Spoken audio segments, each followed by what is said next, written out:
সব বাঘা বাঘা সুপারস্টারদের নিয়ে আজকের এই সিনেমা। আমি তোমাদের বলতেই পারি, তোমরা যারা রজনীকান্তের ফ্যান, অ্যাকশন সিনেমার ফ্যান, তোমাদের জন্য এই cinema must watch. Aamir Khan থেকে উপেন্দ্রা, নাগার্জুনা, কে নেই এই সিনেমাতে? সব লিজেন্ডদের মাসি একটি সিনেমা এটি। হ্যালো বন্ধুরা, কেমন আছো তোমরা? আশা করছি তোমরা সকলেই ভালো আছো। আজকে আমি তোমাদের জন্য নিয়ে এসেছি কুলি সিনেমা। মাসি ক্লাসি অ্যাকশন সিনেমা যারা পছন্দ করো তারা অবশ্যই এই সিনেমা দেখবে। তোমরা জানো আমার চ্যানেলে স্ট্রাইক এসেছে, তাই আমার চ্যানেলের রিচ অনেক কমে গিয়েছে। রিচ বাড়ানোর জন্য এই ভিডিওটি সম্পূর্ণ দেখো এবং তোমার বন্ধুদের মাঝে শেয়ার করো প্লিজ। তাহলে চলো একটি লাইক দিয়ে আমরা সিনেমা শুরু করি। সিনেমার শুরুতেই একটি সি পোর্ট দেখানো হয়। কিংপিন নামের একটি প্রতিষ্ঠান দিয়ে সাইমন এই পোর্টটি 99 বছরের জন্য সরকারের কাছ থেকে লিজ নিয়েছে। সাইমন বিভিন্ন অবৈধ পণ্য এই পোর্টে স্মাগলিং করে, তার মধ্যে ইলেকট্রনিক প্রোডাক্টস, গোল্ড এবং স্পেশাল হচ্ছে ওয়াচ, লাক্সারি ওয়াচ। এক একটা ওয়াচের দাম 1.5-2 কোটি টাকা। আর এই সব কিছু দেখভাল করে সাইমনের হয়ে দয়ালকে জানোয়ার বললে ভুল হবে না। যদি কেউ এরকম কোনো ইনফরমার পায় বা এমন কোনো লোককে সে সন্দেহ করে, সে তাদেরকে আর জীবিত রাখে না, ইভেন তার লাশ পর্যন্ত পাওয়া যায় না। সাইমন এই পোর্টে মাঝে মধ্যে আসে। এই পোর্টে কাস্টম অফিসার হিসেবে কাজ করে আর্জুন, সাইমনের ছেলে। সে এই ব্যবসার সাথে জড়িত না, কিন্তু সরকারি কোনো ঝামেলা হলে সে সেটি ম্যানেজ করে। সাইমনের বুদ্ধির জোর আর দয়ালের হিংস্রতা, এই দুটি মিলে এদের আর কোনো কম্পিটিটর তৈরি হয়নি। তবে এই স্মাগলিং দিয়ে তারা এত বড় ব্যবসা পরিচালনা করে না। এখানে অন্য কিছু রয়েছে, রেস্ট্রিক্টেড একটি এরিয়া রয়েছে, সেখানে কেউ যেতে পারে না। এই সব কিছু বলছিল পুলিশের একটি ইনফরমার। সে 1.5 বছর ধরে এখানে রয়েছে এই সাইমন এবং দয়ালদের গোপন কিছু বের করার জন্য, কিন্তু রেস্ট্রিক্টেড এরিয়াতে কেউই যেতে পারে না, শুধু দয়াল, সাইমন এরা ছাড়া, আর কিছু চিহ্নিত ব্যক্তিরা ছাড়া। এর আগেও পুলিশ অনেক ইনফরমার সেখানে পাঠিয়েছিল, কিন্তু তাদেরকে আর খুঁজে পাওয়া যায়নি, তাদের লাশ পর্যন্ত পাওয়া যায়নি। এই পোর্টে 14,000 শ্রমিক কাজ করে, আর সবারই মেডিকেল টেস্ট করানো হয়। কেন এবং কিসের জন্য এটি কেউই জানে না। স্যার, অনেক তো ইনফরমেশন দিলাম, এবার আমাকে যেতে দেন। আমি দীর্ঘ 1.5 বছর ধরে আমার পরিবারের সাথে দেখা করিনি, পরিবারের সাথে একটু দেখা করি। পুলিশরা বলে ঠিক আছে যা, কিন্তু সাবধানে যাস, কেউ যেন ইনফরমেশন না পায়। পরেক্ষণে দেখা যায় দয়াল এই পুলিশ অফিসারের সম্পর্কে জানতে পারে, মানে পুলিশের এই ইনফরমার সম্পর্কে জানতে পারে। সে তাকে ডেকে নেয় এবং নির্মমভাবে ফাঁসি দিয়ে মেরে ফেলে সকল কুলির সামনে। দয়াল সেখানে অ্যানাউন্সমেন্ট করে যে তোমাদের মাঝখানে আর একটি ইনফরমার রয়েছে, তোমরা যদি তাকে ধরিয়ে দিতে পারো তাহলে তোমরা 2 কোটি টাকা পাবে। সিন পরিবর্তন হয়, একটি মেনশন দেখানো হয়, মানে বড় একটি লজ। 3টা ব্যাচেলার ছেলে সেখানে রুম ভাড়া নিতে এসেছে। সেখানে অনেক লোকজন থাকে। আজকে মেনশন ডে, মানে আজকে মেনশন তৈরি হয়েছিল, মানে উদ্বোধন হয়েছিল আজকের দিনেই, তাই পুরো মেনশন সাজানো হচ্ছে। নতুন ছেলেরা এবং সেখানকার লোকজনেরা সবাই মিলে মদ পান করবে, এজন্য পারমিশন নিতে আসে দেবার কাছে। বলতে গেলে দেবা এই মেনশনের বস বা গুরু বা বড় ভাই। আর এই দেবা আর কেউ নয়, আমাদের সুপারস্টার রজনীকান্ত।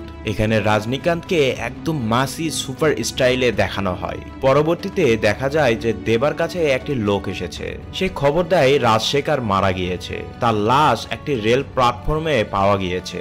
দেবার সবচাইতে ক্লোজ ফ্রেন্ড ছিল রাজশেখর। পোস্টমর্টম রিপোর্টে পাওয়া যায় সে হার্ট অ্যাটাকে মারা গিয়েছে। দেবা তার বাড়িতে চলে যায়। দেবা তার লাশ দেখার জন্য এবং তার লাশে ফুল চড়ানোর জন্য গেলেই রাজশেখরের মেয়ে প্রীতি দেবাকে অপমান করে, বলে তুমি কেন এসেছো, তুমি এখান থেকে চলে যাও। দেবা যে ফুল নিয়ে এসেছিল, রাজশেখরের মেয়ে প্রীতি সেই ফুলটিও ফেলে দেয়, সকলের সামনে অপমান করে। এখানে বোঝা যায় কিছু তো একটা রয়েছে, যে জন্য প্রীতি দেবাকে এত ঘৃণা করে। দেখা যায় দেবা তার ফ্রেন্ড সম্পর্কে যাচাই বাছাই করছে, সে কোথায় কাজ করত, কি করত। দেবা তার ফ্রেন্ডের পুরাতন অফিসেও গিয়েছিল। সে 5 বছর আগে এখান থেকে কাজ ছেড়ে দিয়েছিল। ওখানে কাজ ছেড়ে দেওয়ার পর থেকে সে কোথায় কাজ করেছে কেউ বলতে পারে না, তাই অফিসের লোকজন বলে আপনি চাইলে তার পরিবারকে আর জিজ্ঞেস করে দেখতে পারেন। এরপর দেখা যায় দেবা রাজশেখরের ছোট মেয়ের কলেজের সম্পূর্ণ ফিস দিয়ে দিয়েছে, আর শ্রুতি এটি নিয়ে দেবার উপর অনেক রাগারাগি করে। দেবা শ্রুতিকে বলে যে আমি 2 মিনিট তোমার সাথে কথা বলবো। এরপর দেবা একটি রিপোর্ট দেখায়। শ্রুতিকে বলে যে তোমার বাবার হার্ট অ্যাটাকে মারা যায়নি, তোমার বাবার বুকে বারবার আঘাত করা হয়েছে, আর এইভাবেই সে নিঃশ্বাস বন্ধ হয়ে মারা গিয়েছে। শ্রুতি তখন বলে যে তাহলে এখন আমি কি করব? আমি কি নিজের জীবন এবং 2 ছোট বোনের জীবন বৃথা দিয়ে এখন বাবার বদলা নিব? এতে কি আমার বাবা ফিরে আসবে? আমি আমার ছোট 2 বোনের জীবন সুখে শান্তিতে দেখতে চাই, নিজেও নিজের জীবনকে উপভোগ করতে চাই, আমি এসব বদলার মধ্যে যেতে চাই না। দেবা তখন বলে যে রাজশেখর তোমার বাবা হতে পারে, কিন্তু আমার জিগরি বন্ধু, যে আমার ফ্রেন্ডকে মেরে ফেলেছে আমি তাকে ছাড়বো না বলে দেবা সেখান থেকে চলে যায়। দেবা রাজশেখরের সাথে থাকতো এরকম একটি লোককে খুঁজে বের করে। সে সারাদিন মদ পান করে, তাকে মদ পান করায় এবং সে তাকে জিজ্ঞেস করে যে আমি রাজশেখরের বন্ধু, যদি রাজশেখর সম্পর্কে তুমি কিছু জানো, সে কিভাবে মারা গিয়েছে, কি জন্য মারা গিয়েছে, এগুলো যদি জানো আমাকে জানাও। ওই মদখোর দেবাকে বলে তুমি কি দেবা? যখন সে নিশ্চিত হয় যে সে দেবা, তখন রাজশেখরের সেই পুরাতন গুডাউনে নিয়ে যায়। রাজশেখর বিগত 5 বছর ধরে একটি যন্ত্র তৈরি করছে। সিন 5 বছর পিছনে চলে আসে। সেই মদখোরই দেবাকে এসব বলছিল। রাজশেখর তার মেয়েদের ডাক্তার বানাতে চায় এবং সে একটি মেশিন তৈরি করছে, আর সেই মেশিন তৈরি করার জন্য কিছু অবৈধ যন্ত্রপাতি লাগতো, মানে সরকার যেসব যন্ত্রপাতি আমদানিতে পারমিশন দেয় না সেরকম কিছু যন্ত্রপাতি লাগতো। সে সেটি জোগাড় করে নিয়ে ওই মেশিনটি তৈরি করে ফেলেছে। মোবাইল ইন্টিকিউটর, এই মেশিনটি 30 সেকেন্ডের মধ্যে মানুষের বডিকে পুড়ে ছাই বানাতে পারে। এটি সরকারের পারমিশনের জন্য নিয়ে যায় রাজশেখর, কিন্তু সরকার এটি পারমিশন দেয় না, বরঞ্চ এটি জব্দ করে নেয়, বলে এটি যদি অবৈধ হাতে যায় এটি ডিজাস্টার হতে পারে।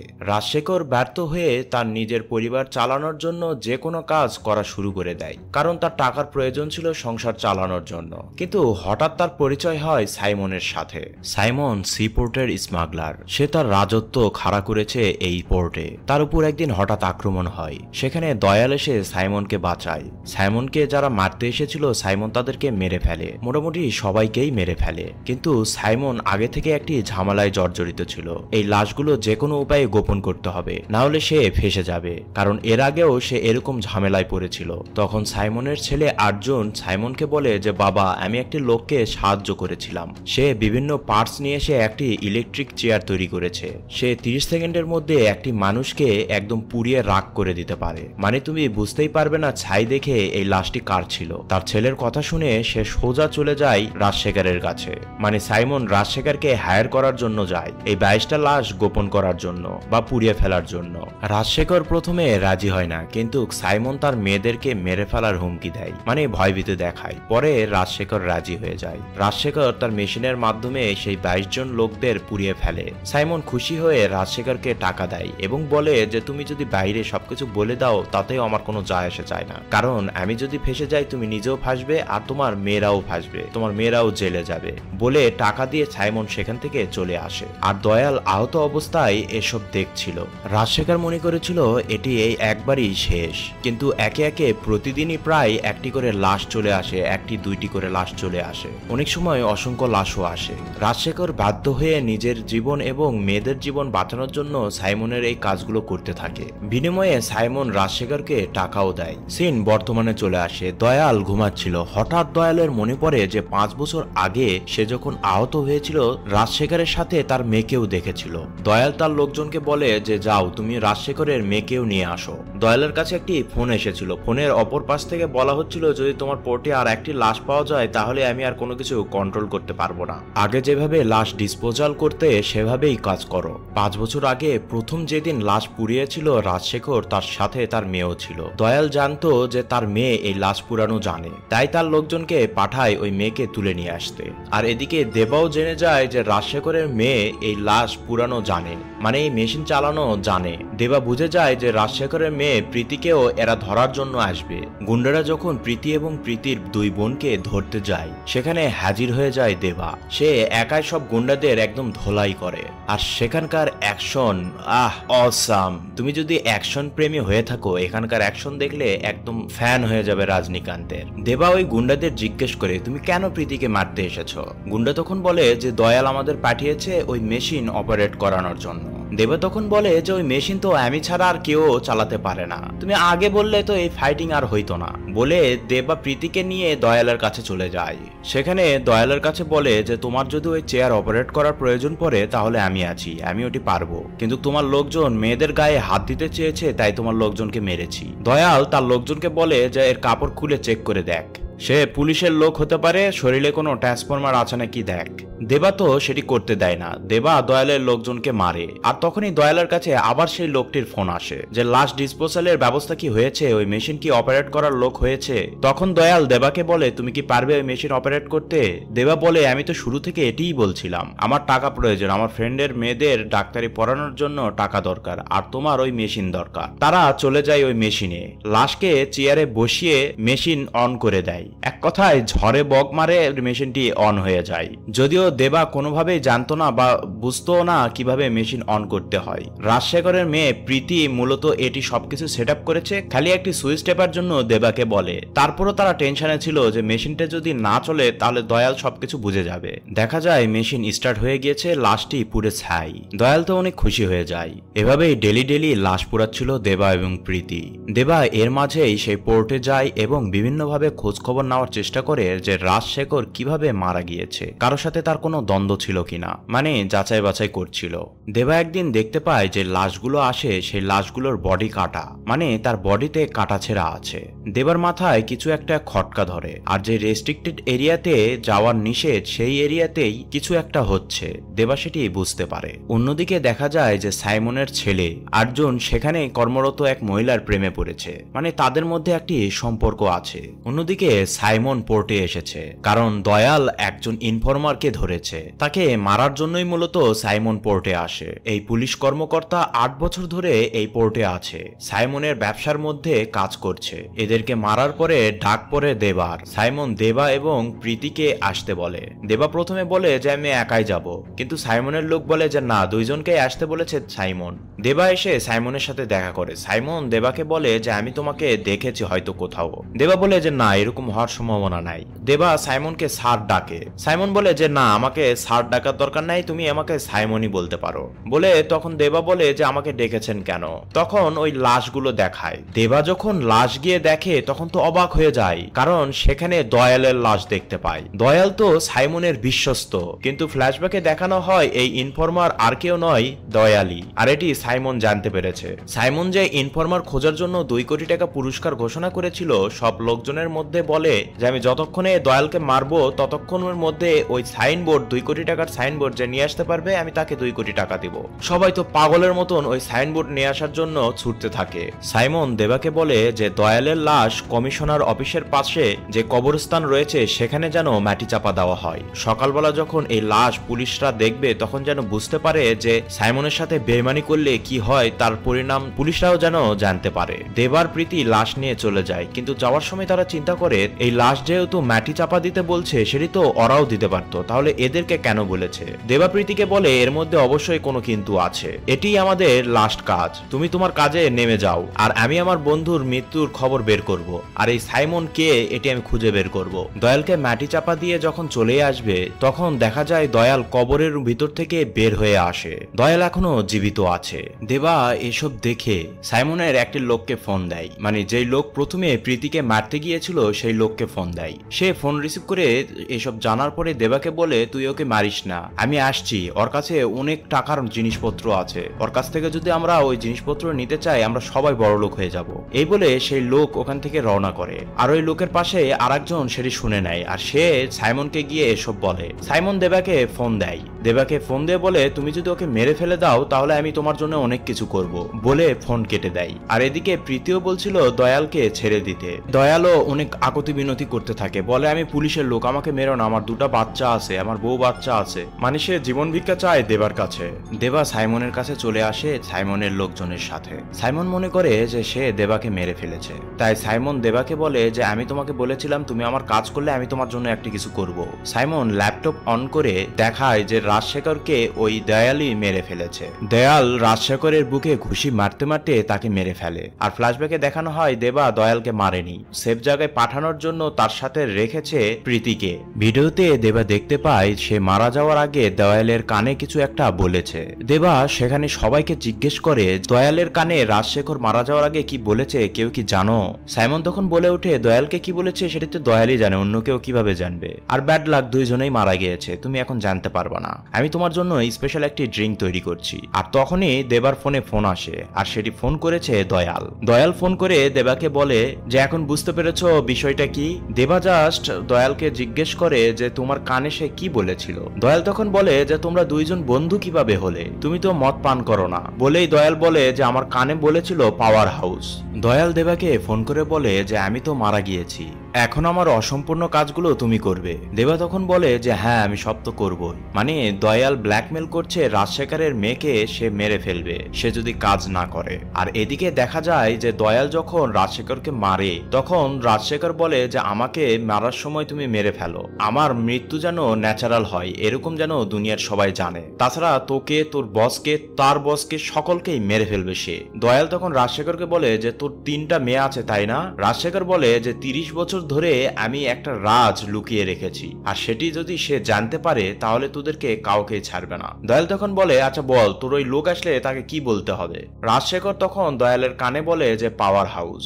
আর এসব কিছুই দয়াল রাজশেখরের মেয়ে মানে প্রীতিকে বলছিল, অট্টহাসি দিয়ে এসব বলছিল, মানে শয়তানের মতন হাসতে হাসতে। আর রাজশেখরকে মারার মূল কারণ ছিল সে দয়ালের সবকিছু জেনে গিয়েছিল, সকল ডকুমেন্টস রাজশেখরের কাছে চলে এসেছিল। দয়াল দেবাকে দিয়ে তার সব কাজ কারবার করে নেয়, তার পাসপোর্ট এবং তার সব সেফটি জোগাড় করে নেয় দেবাকে দিয়ে। দেবা মুখ বুঝে সবকিছু করছিল কারণ প্রীতি তার কাছে জিম্মি ছিল। দয়াল দেবাকে দিয়ে একটি ডকুমেন্টস আনায়। আর এদিকে দেখা যায় যে সাইমনের ছেলে আর্জুন দেবাকে বলে যে আপনার সাথে একটি কথা আছে, মানে সে যে মেয়েকে পছন্দ করে সেই মেয়ে সম্পর্কে তার বাবাকে বলানোর জন্য সে দেবার সাথে বিষয়গুলো শেয়ার করে। দয়াল দেবাকে দিয়ে আর একটি ডকুমেন্টস আনার জন্য পাঠায়, কিন্তু সেখানে সাইমনের লোকজনেরা দয়ালকে বুঝতে পারে যে সে কোনো একটি চাল চালছে বা কারোর সাথে সংযুক্ত আছে। দেবা সাইমনের সব লোককে মেরে ফেলে। আর সেখানেই দেবা জানতে পারে যে এই ডকুমেন্টস গুলো কিসের। সাইমন মূলত এই স্মাগলিং ব্যবসার আড়ালে হার্ট ট্রাফিকিং করে, মানে সে যে মেডিকেল টেস্ট করায় তার শ্রমিকদের, সেই মেডিকেল টেস্ট অনুযায়ী বিদেশের বিভিন্ন ক্লায়েন্টের কাছে হার্ট ট্রাফিকিং করে। তার এই শ্রমিকদের মধ্যে যার হার্টের ব্লাড গ্রুপ মিলে যায় তাকে টেক কেয়ার করে, বিভিন্নভাবে খাওয়ায়, পোষে, তারপরে এক সময় যখন দরকার পড়ে সেই হার্ট সেল করে দেয় আর তাকে মেরে ফেলে দেয়। এটি মূলত সাইমনের মূল ব্যবসা। বিশ্ববাজারে এই অর্গানগুলোর দাম অনেক। এদিকে দেবা দয়ালের সব ইনফরমেশন কালেক্ট করে। সে মূলত পুলিশ ট্রেনিং নিয়েছে, সে কনস্টেবল হিসেবে চাকরিতে জয়েন করে, কিন্তু পুলিশ তাকে সিক্রেট এজেন্ট হিসেবে এই সাইমনের গ্রুপে পাঠায়। দয়াল যখন সাইমনের সব ব্যবসা সম্পর্কে জেনে যায় তার মধ্যে লোভ জাগে, আর সে সবকিছু নিয়ন্ত্রণ করার চেষ্টা করে। সে অনেক টাকার মালিক হওয়ার চেষ্টা করে। দেবার লোকজন দয়া এবং প্রীতিকে খুঁজে বের করেছে, তাকে ফলো করার জন্য অর্ডার দেয় দেবা। দয়াল দেবাকে ফোন করে বলে যে আর্জুনকে মেরে ফেলার জন্য। দেবা আর্জুনকে তার কথা শোনার জন্য বা তাকে কিছু বলার জন্য সাথে করে নিয়ে যায়। আর্জুনও বুঝে যায় দেবা তাকে নীরব জায়গায় নিয়ে যাচ্ছে, তার মানে তাকে মেরে ফেলবে। সে দেবাকে বলে যে স্যার আমি যে মারা যাব এটি আমি জানি, কিন্তু আপনার হাতে মারা যাব তা আমি কখনো চিন্তা করিনি। আমি কখনোই এই ব্যবসার সাথে জড়িত হইনি। অনেক চেষ্টা করেছি এই ব্যবসা বা এই গ্যাং থেকে বের হওয়ার, কিন্তু বাবার জন্য পারিনি। এই বলে দেবাকে বলছিল যে আমাকে মারেন না স্যার, মানে আকতি মিনতি করা শুরু করেছিল। দেবা আর্জুনকে মারে না। আর এদিকে সাইমনও জেনে যায় যে তার ছেলেকে দেবা নিয়ে এসেছে। সাইমন তার ছেলেকে ফোনও দেয় যে কি অবস্থা, তুমি কোথায়? আর্জুন তখন বলে যে আমি তো আমার একটা ফ্রেন্ডের পার্টিতে এসেছি। সাইমন তার লোককে বলে আর্জুনের উপর নজর রাখতে। এদিকে দেবা ওই মেয়েকে নিয়ে এসেছে যে মেয়েকে আর্জুন পছন্দ করে।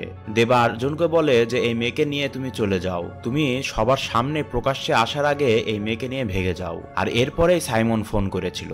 দেবা আর্জুনকে ওই মেয়ের সাথে পাঠিয়ে দেয়, দিয়ে চলে আসে। আর অন্যদিকে দয়াল দেবাকে মেসেজ দেয় ইউ হ্যাভ এ মিস্টেক। দেবা তখন বুঝে যায় কিছু একটা তো সে গরমিল করে ফেলেছে। দয়াল প্রীতিকে 14 তলা ভবনে নিয়ে চলে যায় আর সেখান থেকে ফেলে দেওয়ার হুমকি দেয়। আর ভিডিও কলে দেবাকে সেটি দেখায় যে আর্জুনকে মেরে ফেল, না হলে তোর এই প্রীতিকে আমি মেরে ফেলবো। হঠাৎ দেবার সুর চেঞ্জ হয়ে যায়, দয়ালকে দিলীপ বলে ডাকে। দয়াল তো এটি শুনে তার আসল নাম শুনে তো অবাক হয়ে যায়, সুর চেঞ্জ হয়ে গিয়েছে। দয়াল দেবাকে দিয়ে এখন পর্যন্ত যা ডকুমেন্টস বা গোল্ড বা তার যে ভোল্টে সবকিছু রেখেছিল সবকিছু গায়েব করে দেয় দেবা। অন্যদিকে প্রীতির ছোট যে 2 বোনকে জিম্মি করে রেখেছিল দয়াল, সেখান থেকে ওই ছোট 2 বোনকেও সেভ করে নেয় দেবা।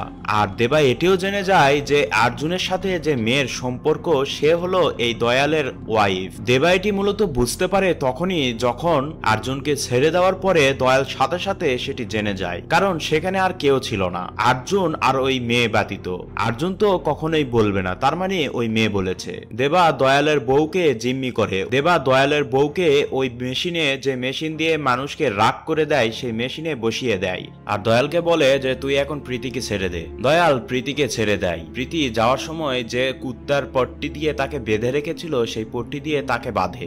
আর দেবাকে বলে যে স্যার আমি একে একটা থাপ্পড় মারি। দেবা তখন বলে যে ঠিক আছে, আওয়াজ তোমার বাবা যেন শুনতে পায়। প্রীতি জোরে একটি দেয়ালকে থাপ্পড় মেরে বলে যে আমার বাবা মরার সময় মৃত্যুর ভিক্ষা চাইনি তোর কাছে, বলে সেখান থেকে প্রীতি চলে আসে। আর এদিকে দেখা যায় যে দেবার লজে 10-15 জন রুম ভাড়া নেওয়ার জন্য এসেছে। লজের লোক বুদ্ধি না পেয়ে দেবাকে ফোন দেয়। দেবা বলে তাদেরকে তুমি রুম ভাড়া দিয়ে দাও। আর দেবা তখনই সেই মদারুর কাছে জানতে পারে রাজশেখর বলেছে যে তোমাকে যদি তোমার ল্যান্ডলাইনে কে ফোন করে তোমার কুলি নাম্বার জিজ্ঞেস করে তুমি বুঝে নিবে সেটি তোমার সন্তান। তোমাকে বলার জন্য গিয়েছিল কয়েকবার, কিন্তু সে তোমাকে বলেনি। যদি তোমাকে বলতো তাহলে তুমি সেই আবার যদি মদের নেশায় পড়ে যাও, সেজন্য তোমাকে আর বলেনি। রাজশেখর সাইমনের সাথে কাজ করার পর বুঝেই গিয়েছিল যে তার মৃত্যু নিশ্চিত। দয়ালের বউ কান্নাকাটি শুরু করে আর এটি দেখে আর্জুন ইমোশনাল হয়ে পড়ে। দয়ালের বউকে যে দেবা চেয়ারে বেঁধে রেখেছিল সেটি খুলে দেয়। এরপরই দেখা যায় দয়ালের বউ আর্জুন সহ সেখানকার সকলকেই মেরে ফেলে। ওই মদারুকেও ওই চেয়ারে বসে একদম রাগ করে দেয়। এরপর দয়ালকে ফোন করে বলে যে প্রীতিকে খোঁজ, আমি নিজেকে সেভ করে নিয়েছি। আর এখানে দেখা যায় এই শুরু থেকে শেষ পর্যন্ত সবকিছুর মাস্টারমাইন্ড এই দয়ালের বউ। সেই মূলত সবকিছু প্ল্যান করেছে। সেও মূলত দয়ালের সাথে পুলিশের ট্রেনিং নিয়েছিল, তারা একই ব্যাচে পুলিশে ছিল। আর সেখান থেকে প্ল্যান করে এই সাইমনের গ্যাংয়ে ঢুকেছে এরা। দয়াল প্রীতির পিছু নেয়। অন্যদিকে দেখা যায় আর্জুনের খোঁজে সাইমন পাগল হয়ে গেছে। সে মনে করেছে যে দেবাই সবকিছু করেছে, তার ছেলে দেবার কাছেই আছে। সেই মূলত এই ম্যানশনে লোকজন পাঠিয়েছে। দয়াল প্রীতির উপর অ্যাটাক করে, প্রীতি ভেগে যায়। সে প্রীতির পিছু নেয়। আর অন্যদিকে ম্যানশনে সাইমনের লোকজন অ্যাটাক করে। সেখানে মারাত্মক ফাইট হয় দেবার সাথে। এই ফাইটের মাঝে লিজেন্ডারি অ্যাক্টর উপেন্দ্রর এন্ট্রি হয়। তার নাম কেলাসা। সেও একসময় কুলি হিসেবে এই দেবার সাথে কাজ করত। দেবা যখন বিপদে পড়েছে তখন এখানে এসে কেলাসা তাকে সেভ করে। ওইদিকে দয়াল প্রীতিকে ধরেই ফেলেছে, প্রায় ট্রেনের মধ্যে ধরেই ফেলবে। তখনই প্রীতির মনে পড়ে যে তার বাবা রাজশেখর তাকে বলেছিল তোমরা যদি কোনো বিপদে পড়ো তাহলে একটি নাম্বার তোমার ফোনে আমি সেট করে দিয়েছি, সেই নাম্বারে ফোন করে বলবে কুলি নাম্বার 78। মানে কিছুক্ষণ আগে মদারু যে কথা বলেছিল দেবাকে, মানে এই প্রীতি দেবার মেয়ে, সে বিপদে পড়ে ওই নাম্বারে ফোন করে। আর তখন লজে খুব ফাইট চলছিল। দেবা ওই সাইমনের লোকজনের সাথে ফাইট করছিল। এর মাঝে সে ফোন রিসিভ করে। আর তখন প্রীতি ওই কুলি নাম্বার বলে আর বলে যে আমার নাম প্রীতি, আমি রাজশেখরের মেয়ে। দেবা তো বুঝে যায় যে সে আসলে তার মেয়ে। দেবা ফোন রাখার পরে সেখানে দেখা যায় দেবার যে লোক প্রীতির সাথে ছিল তারাই তাকে সেভ করে দয়ালের কাছ থেকে। দয়ালকে নিয়ে ট্রেন থেকে এসে ঝাঁপ দেয়। পরবর্তীতে দেখা যায় দয়ালের কাছে ফোন আসে আর সেটি ফোন করেছে তার ওয়াইফ। দয়াল তার ওয়াইফকে বলে যে আমি মেয়েকে হারিয়ে ফেলেছি আর তার কাছে সব ডকুমেন্টস আছে, দেবার কাছে সব ডকুমেন্টস আছে, সব আমাদের টাকা পয়সা সবকিছু ওই দেবার কাছে। দয়ালের বউ তখন বলে সমস্যা নাই, আমি এসব দেখছি।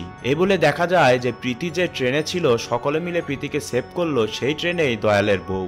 দয়ালের বউ দয়ালকে যা বলেছে সে অনুযায়ী সে একটি পার্কিং লটে যায় আর সেখানে একটি গাড়ির ভিতর আর্জুনকে পায়। সে সেখান থেকে সাইমনকে ফোন দেয় আর সবকিছু বলে দেয়। সে এমন ভাবে বলে যে সবকিছু করছে দেবাই মূল ভিলেন। এই বলে সাইমনকে বলে যে স্যার আমার বউ তার কাছে জিম্মি, আপনার ছেলেকে আমাকে মারতে বলছে, বলে ভিডিও কলে সাইমনের ছেলে আর্জুনকে এসে সেখানে মেরে ফেলে। আর এদিকে তো সাইমন পাগল হয়ে যায় এসব শোনার পরে। দয়ালের বউ প্রীতিকে তার সাথে নিয়ে যাওয়ার চেষ্টা করে আর তখনই সাইমন তাদেরকে কিডন্যাপ করে নেয়। এরপর দেখা যায় সাইমন দয়ালের সাথে কথা বলে। দয়াল সবকিছু দেবার উপর দেওয়ার চেষ্টা করে, ইভেন দয়ালের বউও দেবার উপর সবকিছু দেওয়ার চেষ্টা করে, কিন্তু সাইমন দেবার বউকে মেরে ফেলে। আর দয়ালকে বলে যে তুই যতদূর ভেগে যাওয়ার চেষ্টা করবি ভাব, কিন্তু তোকে আমি মেরে ফেলবো, বলে ফোন কেটে দেয়। সাইমন দেবাকে ফোন করে এখানে ডেকে নেয়, কারণ প্রীতিও তার কাছে কবজা ছিল। দেবা আসার পরে সাইমন তাকে জিজ্ঞেস করে যে তুই আমার ছেলেকে মেরে ফেলেছিস, মানে তোর জন্য আমার ছেলে মারা গেছে, তুই যদি ওই টাইমে দয়ালকে মেরে ফেলতি তাহলে আমার ছেলে জীবিত থাকতো। দেবা তখন বলে আমি তোর ছেলেকে মারিনি। সাইমন প্রীতিকে মারতে চাই। দেবা তখন সাইমনকে তার কাহিনীটি বলে। দেবা সাইমনকে তার কাহিনী বলে যে সে কুলি ছিল, সে গ্যাং লিডার ছিল, তার কিছু কুলি সদস্যরা বিদেশ পাঠায় তার মালিকেরা। মালামাল পরিবহন করার সময় দেখা যায় তার ভিতর ড্রাগস ছিল। ওই দেশের পুলিশেরা তাকে অ্যারেস্ট করে নেয়। তারা 400 কুলির মধ্যে কিছু কুলি নিজের জীবনের বিনিময়ে তাদেরকে বাঁচানোর জন্য সে ড্রাগসের কথা স্বীকার করে নেয়। এরপর তারা জানতে পারে যে তাদেরকে কোনো যাবজ্জীবন যাবজ্জীবন বা কোনো জেলখানায় দিবে না, সমুদ্রে নিয়ে যেয়ে মেরে ফেলবে। তখন এই দেবারা সবাই মিলে তাদেরকে মেরে ফেলে সেখানে চলে আসে। আর পরবর্তীতে সেই সেট মানে যার নির্দেশে ওই পরিবহন করতে গিয়েছিল বিদেশে তাকেও তারা মেরে ফেলে। আর সেই লোক ছিল এই সাইমনের বাবা। সাইমন এটি জানার পরে দেবাকে মারার চেষ্টা করে আর সেখানেই তুমুল ফাইট হয়। দেবা মারতে মারতে এক সময় সাইমনকে মেরে ফেলে। সে সাইমনকে মেরে ফেলার আগে সে বলে যে আমি যদি তোকে ছেড়ে দেই তাহলে তুই আমার সব কুলি ভাইকে মেরে ফেলবি, তুই তোর বাপের চাইতো নিচু মন মানসিকতার মানুষ। দেবা যখন সাইমনকে মেরে তার মেয়েকে নিয়ে বের হচ্ছিল তখনই দেখা যায় দাহার লোকজন তাদেরকে সেখান থেকে তুলে নিয়ে যায়, কালেশাকে সহ। পরক্ষণে দেখা যায় সেখানে আর কেউ নয়, আমাদের আমির খান দাহা। সে প্রথমে বেঈমান কিছু লোকজনকে মেরে ফেলে। এরপর যখন দেবাকে মারতেই যাবে তখন সে দেবাকে চিনতে পারে যে সে কুলিদের ইউনিয়নের লিডার দেবা। সেই পুরাতন কথা সে মনে করে। দাহা তখন বলে যে আমি তোমাকে অনেক খুঁজেছি, যখন আমি আমার বাবার চেয়ার গ্রহণ করেছি তখন আমি তোমাকে খুঁজেছি, কারণ তোমাকে আমি আমার পাশে চাই। দেবা তখন বলে যে ঠিক আছে, আমি তোমার বাবার সাথে আগে কথা বলে নিই। দেবা দাহার বাবার সাথে কথা বলে নেয়। সে শর্ত রাখে যে আমি কাজ করতে রাজি আছি, কিন্তু আমার কোনো কুলির কোনো কিছু হওয়া যাবে না। এর মধ্যে সেখানে দয়াল চলে আসে, মানে দাহার লোকজন দয়ালকেও নিয়ে আসে। দাহা তাকে মারতে যায়, কিন্তু দেবা বলে সে আমার শিকার। এই বলে সে অনেক বড় একটি গর্ত খুঁড়ে দয়ালকে সে তার মধ্যে ফেলে দেয়। দয়ালকে সে জিজ্ঞেস করে যে উপরে গিয়ে রাজশেখরকে কি বলবি? দয়াল তখন বলে পাওয়ার হাউস। আর দেবা তাকে মাটির নিচে চাপা দিয়ে দেয়। এরপর দাহা তাকে বলে তাহলে তুমি আমার সাথে কাজ করছো? দেবা তখন বলে ঠিক আছে আমি কাজ করব, কিন্তু শর্ত একটাই, আমার কোনো কুলির কোনো কিছু হওয়া যাবে না, আর যদি হয় কোনো কিছু তাহলে আমার মেক্সিকো আসতে হবে তোমাকে খুঁজতে। দুইজনে হাসতে থাকে। দেবা প্রীতি সহ তার দুই বোনকে বিদেশে পড়াশোনার জন্য পাঠিয়ে দেয়। এয়ারপোর্টে যাওয়ার সময় প্রীতি দেবাকে জিজ্ঞেস করে যে আপনি কি জানেন যে কুলি নাম্বার 5821 কে, মানে প্রীতি তার সেই লোকটিকে খোঁজার চেষ্টা করে। দেবা জানা সত্ত্বেও প্রীতিকে কিছু বলে না। এই কুলি নাম্বার যে তারই এবং প্রীতিজি দেবারই মেয়ে দেবা সেটিও বলে না। তবে প্রীতি অনেক মায়া নিয়ে দেবাকে বলে যে আমি তাহলে আপনাকে এখন স্যার না বলে আঙ্কেল বলতে পারি? দেবা বলে অবশ্যই। দেবা ইমোশনাল একটি হাসি দিয়ে মনের শান্তিতে পুরাতন তার ওয়াইফ আর তার ছবি দেখতে দেখতে সেখান থেকে চলে আসে আর প্রীতিরা বিদেশ চলে যায়।